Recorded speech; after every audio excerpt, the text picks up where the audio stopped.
Hello मेरे प्यारे दोस्तों। इस एपिसोड की स्टार्टिंग में यू हाओ अपनी पूरी टीम के साथ सन मून एम्पायर के सीक्रेट स्टोरेज वेपन हॉल के अंदर घुस चुका था, जहां पे यू हाओ के चारों ही तरफ magical crystal, soul refining, silver stone, red sun, shocking steel और साथ में वहां पे गोल्डन क्लाउड स्टोन भी पड़ा होता है, जिसे देख करके यू हाओ कहता है कि ये सारी चीज़ें इतनी ज़्यादा लग्जरी हैं जिसके बारे में हम सोच भी नहीं सकते हैं कि ये हमें बाहर मिल सकें। अगर हम इन सारे ही टूल्स का इस्तेमाल करें तो हम लोग बहुत ही आसानी से 9th लेवल के सोल गाइड टूल को बना सकते हैं, जिसे सुन करके जियाओ जियाओ कहती है कि हमारी तो लॉटरी लग गई। वहीं पे तांग वोटोंग कहती है कि यू हाओ, हमने जो स्टोरेज सोल गाइड टूल को यहाँ पे लाया है, मुझे नहीं लगता है कि हम इन सारी चीज़ों को अपने स्टोरेज सोल गाइड टूल के अंदर रख सकते हैं। वहीं पे यू हाओ कहता है कि यहाँ पे जितनी भी कीमती स्टोन, स्टील और मेटल, जितने भी यहाँ पे मटेरियल हैं जो कि कीमती हैं, उन सबको अपने स्टोरेज सोल गाइड टूल के अंदर रख लो। ये सुनकर के वो तीनों ही लड़कियाँ एग्री हो जाती हैं और वहीं पे यू हाओ उन तीनों को कहता है कि अब एक्शन लेने की बारी आ चुकी है।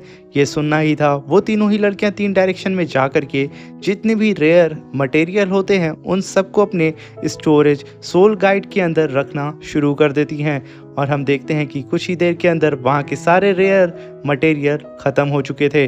वहीं पे तांग वोटोंग को एक अलग सी स्टोन दिखाई देता है। वो तुरंत उसी स्टोन के पास जाती है और उसे उठाने की कोशिश करने लगती है, मगर वो स्टोन टच से मस्त नहीं होता है। वो काफ़ी कंफ्यूज हो जाती है कि आखिर ये क्या चीज़ है। तभी वो तीनों लड़कियां भागते हुए यू हाओ के पास आती हैं और एक ही बार में कहती हैं कि यू हाओ, हमें एक ऐसा स्टोन मिला है जिसे हम उठा भी नहीं पा रहे हैं, मगर हमें समझ में नहीं आ रहा है कि वो स्टोन आखिर में है क्या। यू हाओ काफ़ी ध्यान से उन तीनों की बातों को सुनता है और कहता है कि मुझे ऐसा लगता है कि वो किसी तरीके की है जिससे हम लोग यहाँ पे किसी हिडन डोर को आराम से ओपन कर सकते हैं। इसलिए तुम तीनों ही उस स्टोन के पास जाके खड़ी हो जाओ जो जो स्टोन तुम्हें मिला था, और मैं अपनी मेंटल पावर से तुम लोगों को गाइड करूँगा। तभी वो तीनों ही लड़कियाँ जा कर के अपने अपने स्टोन के सामने खड़ी हो जाती हैं और तभी शी हाओ अपनी मेंटल पावर से सारी ही जगह को स्कैन करने लगता है और उसे एक हिडन डोर दिख जाता है। यू हाओ उन लड़कियों से कहता है कि पहले इस स्टोन को एक साथ राइट साइड में टर्न करो। वो लड़कियां ऐसे ही करती हैं। तभी वहां से हल्की सी आवाज़ आती है। तभी यू हाओ कहता है कि बहुत सही, हम सही डायरेक्शन में जा रहे हैं। तभी वो लेफ्ट साइड टर्न करने के लिए बोलता है। वो लड़कियां वैसे ही करती हैं। तभी वहां पे एक धमाक सी आवाज़ आती है। ये सुनकर के वो तीनों लड़कियां दौड़ते हुए यू हाओ के पास आके खड़ी हो जाती हैं। वहीं पे यू हाओ कहता है कि मेरे ठीक सामने इस चैम्बर के पीछे एक हिडन डोर है, मगर अफसोस की बात यह है कि वो जो डोर है वो कई सारे रेयर मेटल का यूज करके बनाया गया है और उसके अंदर वेटिलिटी की पावर भी है, इसलिए उसे तोड़ पाना बहुत ही मुश्किल होने वाला है। हो सकता है कि हमें टाइम लगे। वहीं पे वोंग जब वहाँ पे वेटिलिटी की पावर का नाम सुनती है, वो तुरंत यू हाओ से कहती है कि इसे मुझे तोड़ने दो। यू हाओ समझ जाता है कि इसे वोंग काफ़ी आसानी से तोड़ सकती है। वो उसे आगे बढ़ने के लिए बोल देता है और वहीं पे वोंग अपने ड्रैगन स्पीयर को लेकर के आगे बढ़ने लगती है और वो जैसे ही कुछ कदम आगे बढ़ाती है, उसके सामने का फर्स्ट चैम्बर ओपन हो जाता है और उसके सामने वही मिस्टीरियस सा डोर होता है, जिसे देख करके वोंग कहती है कि अब बारी आ चुकी है मेरे गोल्डन ड्रैगन स्पीयर को यूज़ करने की। ये कहने के साथ वो अपनी पावर को रिलीज़ करती है और अपने स्पीयर को नचाते हुए सीधा ही उस डोर के बीच में जो मैकेनिज्म होता है उसके ऊपर अटैक करती है, जिसकी वजह से वोंग का गोल्डन ड्रैगन स्पीयर पूरी की पूरी वाइटलिटी एनर्जी को एब्जॉर्ब करके उस दरवाजे के चिथड़े उड़ा देता है। तभी जियाओ जियाओ कहती है कि मुझे यकीन नहीं हो रहा है कि वोंग का गोल्डन ड्रैगन स्पीयर ये भी कर सकता है। वहीं पे वोंग जियाओ जियाओ को बताती है कि किसी भी चीज़ के अंदर अगर वाइटलिटी फोर्स होगी तो मेरा ड्रैगन स्पीयर उसकी पावर को पूरी तरीके से कंज्यूम करके उसे एक जंग लगे टूल की तरह बना देगा और पल भर में उसे तोड़ देगा। ये कहने के साथ वो अपनी पूरी टीम के साथ सीधा ही उस हिडन स्टोरेज रूम के अंदर एंटर कर जाती है, जहाँ पे वो लोग अपने सामने कई सारे हाई ग्रेड के मटेरियल को देखते हैं। तभी यू हाओ के सामने माउंटेन सोल गाइड कैनन उसे नजर आती है, जिसे देख के यू हाओ काफ़ी शॉक्ड होता है और कहता है कि इन लोगों ने तो असली खजाना इस हिडन डोर के पीछे छुपा के रखा था। वो तुरंत अपनी तीनों ही गर्ल से बोल देता है कि इसे लूट डालो। वो तीनों लड़कियां फिर से ही हर दिशा में फैल जाती हैं। वहीं पे जियाओ जियाओ यू हाओ से कहती है कि लाख में ऐसे स्पीयर पार्ट है जिन्हें जोड़ करके हम लोग माउंटेन सोल गाइड टूल को बना सकते हैं 7th लेवल के। ये सुन करके यू हाओ काफ़ी ज़्यादा खुश होता है और कहता है कि सब कुछ यहाँ से ले लो। मगर तभी तांग वुटोंग चिल्लाती है और रोते हुए यू हाओ को आवाज़ देती है। उसकी आंख से आंसू छलक रहा होता है और तभी यू हाओ उसके करीब आता है और तभी तांग वुटोंग यू हाओ को एक सोल गाइड एलिमेंट बम देती है, जिसे यू हाओ अपने हाथ में लेकर के काफ़ी शॉक्ड हो चुका था। वो आंखें फाड़ फाड़ करके उस सोल गाइड एलिमेंट बम को देखने लगता है और तभी यू हाओ को याद आता है कुछ पुराने बीते वक्त की बातें, जब यू हाओ पूरी टीम के साथ अपने मिंग दोशन माउंटेन में गया हुआ था शर्क सुपरवाइजरिंग ग्रुप के साथ, जहां पे एक इविल सोल मास्टर ने इसी ही सोल गाइड एलिमेंट बम का इस्तेमाल करके यू हाओ की पूरी टीम के ऊपर अटैक किया था, जिसमें से यू हाओ के कुछ सीनियर उसमें मारे जा चुके थे। यू हाओ इन सारी बातों को याद करते हुए गुस्से में कहता है कि इसका मतलब इन सब चीज़ों के पीछे सन मून एम्पायर का हाथ था, यानी कि उस इविल सोल मास्टर को ये जो बम था उन लोगों ने दिया है। तभी वहाँ पे जियाओ जियाओ आ जाती है, जो कि यू हाओ से कहती है कि यू हाओ, मैं यहाँ पे ऐसा देख पा रही हूँ कि हमारे चारों ही तरफ सोल गाइड एलिमेंट बम है, मगर मैं तुम्हें बता दूं कि इसे बनाने के लिए बायोलॉजिकल और साथ में केमिकल इंग्रेडिएंट्स की ज़रूरत पड़ती है। और मुझे याद है पिछली बार का अटैक जब हम पे हुआ था तो वो एक सोल गाइड एलिमेंट बम एक टेस्टिंग सब्जेक्ट था, क्योंकि अभी जो हम लोगों के सामने ये सोल गाइड एलिमेंट बम है ये उससे 4 गुना ज़्यादा पावरफुल है। ये सुनकर के यू हाओ कहता है कि इसका मतलब सन मून एम्पायर पूरी तरीके से वॉर के लिए प्रिपेयर हो रहा है, इसीलिए तो इसने इतनी भारी मात्रा में इतने सारे बम्स को तैयार किया है। मगर मैं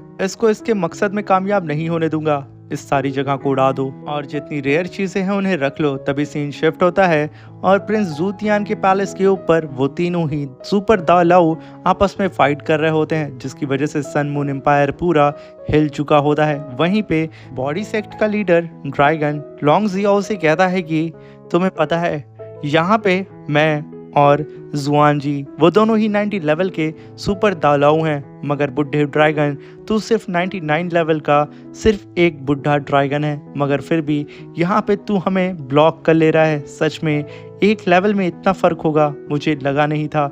मगर तभी जुआन जी तुरंत अपने बुल के साथ सीधा ही ड्रैगन के ऊपर अटैक करने के लिए चले जाते हैं और कहते हैं कि भाड़ में जाइए ड्रैगन, मैं इस बुढ़े को यहाँ पे मसल के रहूँगा। और यहाँ पे फिर से उन तीनों की ही फाइट आपस में स्टार्ट हो जाती है और आसमान में पूरा हाहाकार मचा होता है।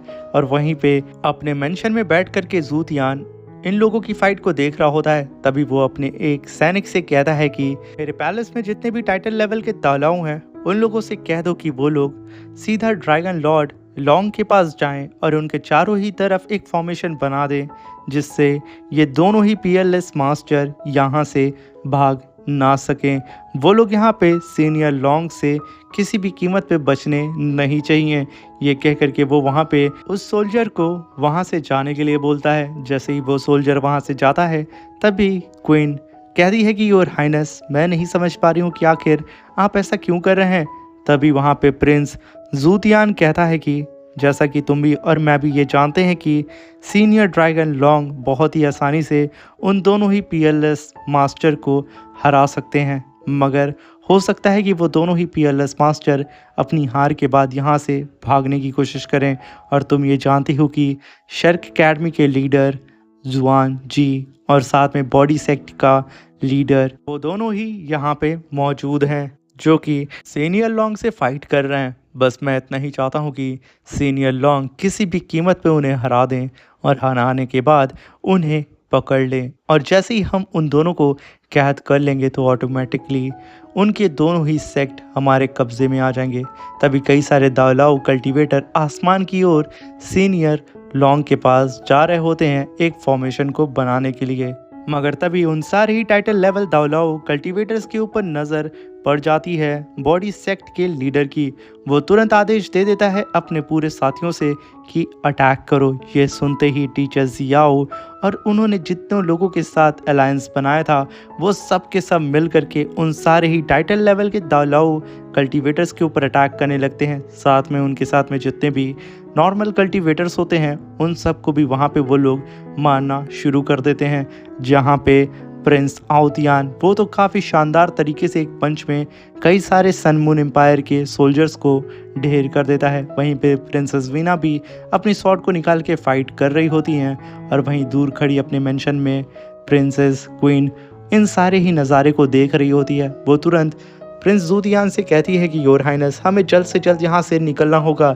ये कहने के साथ वो अपनी एक गन को निकालती है, 2 बुलेट को डाल देती है और तुरंत आसमान में एंगल करते ही फायर कर देती है उन दोनों ही बुलेट को। वो दोनों ही बुलेट सिग्नल बुलेट थी। वो आसमान में जा करके जैसे ही फटने वाली होती हैं प्रिंसेस वीना तुरंत कहती हैं उसे फटने मत देना। तभी बॉडी सेक्ट का एक कल्टीवेटर तुरंत अपने जाइंट पाम अटैक से सीधा ही उन दोनों ही फायर बुलेट्स को अपने हाथ में पकड़ के डिस्ट्रॉय कर देता है। ये देख करके प्रिंसेस वीना खुश हो जाती हैं और वो अपनी स्वॉर्ड को लेकर के लगातार सन मून एम्पायर के कल्टीवेटर्स को मारने लगती हैं। वहीं पे प्रिंसेस क्वीन अपने सिग्नल को इस तरीके से डिस्ट्रॉय होता हुआ देख के वो घबरा जाती है क्योंकि उसे किसी भी कीमत पे प्रिंस जूतियान को बचाना था। मगर तभी एक थंडर गर्ल काफ़ी तेज़ी से दौड़ते हुए कई सारे सन मून एम्पायर के कल्टीवेटर्स को मारते हुए प्रिंस जूतियान के पैलेस के अंदर बहुत ही शानदार तरीके से घुसने लगती है। उसकी स्पीड इतनी तेज़ होती है कि वो हमें यहाँ पे स्लो मोशन में दिखाई जाती है, जो कि फ्लैश की तरह वॉल पे चल रही होती है और जैसे जैसे अपना कदम उठाती है वो सारे ही शीशे टूटते जा रहे होते हैं और वो सीधा ही प्रिंस जूतियान के पैलेस में घुसते हुए कहती है कि प्रिंस जूतियान अब तुम्हारी यहाँ पे मरने की बारी आ चुकी है। और वहीं पे प्रिंस जूतियान उस थंडर गर्ल को देख रहा होता है मुस्कुराते हुए। और इसी के साथ हमारे ये शानदार सा एपिसोड ख़त्म हो जाता है। मेरे प्यारे दोस्तों, चैनल पे अगर नए आए हैं तो प्लीज़ चैनल को लाइक शेयर सब्सक्राइब करके हमें सपोर्ट ज़रूर करिएगा। और ये वीडियो आपको कैसी लगी है कमेंट बॉक्स में हमें ज़रूर बताइएगा। और आप किस सिटी से मेरी इस एनिमे सीरीज़ को देख रहे हैं प्लीज़ कमेंट में मेंशन ज़रूर करिएगा। अब मिलते हैं इसके नेक्स्ट एपिसोड में, तब तक के लिए अपना ख्याल रखें, सावधान रहें। Thank you for watching, bye bye, take care.